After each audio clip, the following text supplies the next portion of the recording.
बिस्मिल्लाहिर्रहमानिर्रहीम। मेरा नाम डॉक्टर मोहम्मद शाहिद है और मैं प्रोफेसर ऑफ मेडिसिन और कंसल्टेंट एंडोक्राइनोलॉजिस्ट हूँ। आज जिस टॉपिक पे हम बात करेंगे वो है गेस्ट्रेशनल डायबिटीज़ या हमल के दौरान डायबिटीज़ या बेबी शुगर। दरअसल वो ख़वातीन जिनके ख़ानदान में शुगर है और जिनका वज़न ज़्यादा है, ये वो हाई रिस्क ग्रुप है जिनको हमल के दौरान शुगर होने का बहुत अंदेशा होता है। मरीज़ मुझसे कहते हैं कि डॉक्टर साहब हम तो मीठा नहीं खाते फिर भी शुगर हो गई।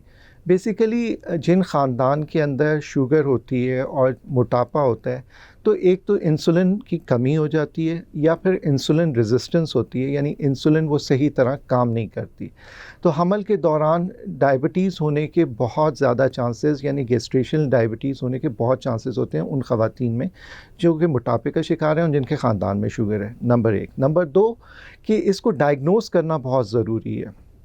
अगर आप हाई रिस्क ग्रुप में हैं तो शुरू में ही डायग्नोसिस करवा लिया जाए, और अगर आपके ख़ानदान में शुगर नहीं है या रिस्क फैक्टर्स नहीं है, आपको OGTT का एक टेस्ट जो है वो करवाना ज़रूरी होता है।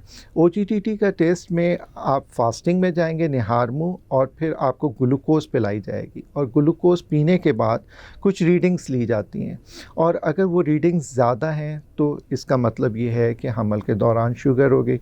और इसमें सबसे पहले आपने अपनी डाइट का ख़्याल रखना है, उसके साथ जो है वो मीठा बंद कर देना है। और अगर आपका मौलिज कहे कि आपको इंसुलिन की ज़रूरत है तो इंसुलिन ज़रूर लगाएं, क्योंकि हमल के दौरान इंसुलिन ही सबसे सेफ़ दवाई है। और इंसुलिन लगाने के बाद अपनी शुगर्स को बहुत कंट्रोल में रखें, यानी फास्टिंग शुगर्स जो हैं वो 95 मिलीग्राम पर डेसीलीटर से कम रखें, और 2 घंटे के बाद खाने के 120 से कम रखें, और 1 घंटे के बाद 140 से कम रखें। यानी ये रीडिंग्स जो हैं वो प्रेगनेंसी के दौरान जो हैं, हमल के दौरान टारगेट्स हैं, यानी 95 मिलीग्राम फास्टिंग में और 120 2 घंटे के बाद खाने के। इन टारगेट्स को अचीव करना बहुत ज़रूरी है। क्यों? इस वजह से कि बेबी को ज़्यादा शुगर से नुकसान होने का अंदेशा होता है। बेबी का साइज़ बढ़ सकता है, और जब बेबी दुनिया में आएगा तो फिर ये ना हो कि मसाइल का सामना करना पड़े। और फिर ऐसी ख़वातीन जिनमें हमल के दौरान शुगर अनकंट्रोल रहती है तो बच्चे को हाइपोग्लाइसीमिया होने के ज़्यादा चांसेस होते हैं, यानी शुगर कम होने के चांसेस। और अगर बच्चा ज़्यादा वज़नी होगा तो फिर आप समझ सकते हैं कि हमल के दौरान और हमल के जो डिलीवरी के दौरान जो है मसाइल का सामना हो सकता है। उसमें जो है बच्चे को भी नुकसान हो सकता है और वालदा को भी नुकसान हो सकता है।